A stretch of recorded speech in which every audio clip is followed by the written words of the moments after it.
Thanks for keeping it here on Everyday Kentucky. I'm Amber Kanoy. With us once again is Jamie Clark of Synergy Home for our Whiteboard Wednesdays. And right now, Jamie, everybody's opening up those utility bills probably from January and probably getting ready to have a heart attack. We've got a lot of calls, and the most common thing people are complaining about is number one, their house isn't comfortable, and number two, their utility bill was the highest they've ever had.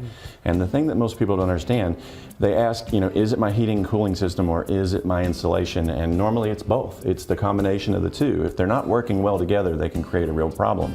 So if your insulation in your home is too little, you're having that heat leak out of that house, right? So all that heat, those are dollars that are leaking out of there. Okay. So that furnace is running more and more trying to replace that. But what happens is as that comes out, that air has to be replaced.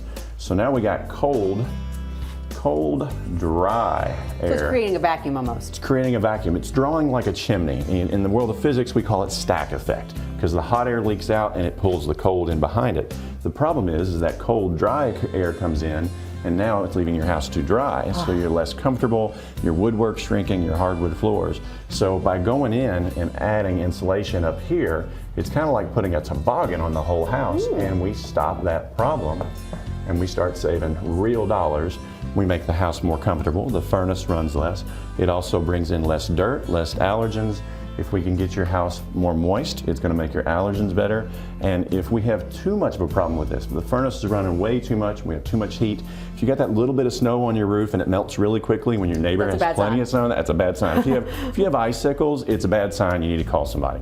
But when you've got a real problem like that, it actually puts a vacuum on the slab in the basement, and now we're starting to deal with radon. So we're pulling poisonous gas out of the earth because the relationship my furnace and my heating and cooling and my insulation is out of balance, and if it's out of balance, the whole house. If you've heard the statement, a house needs to breathe, you have my permission to punch that person in the throat that says that. Not mine.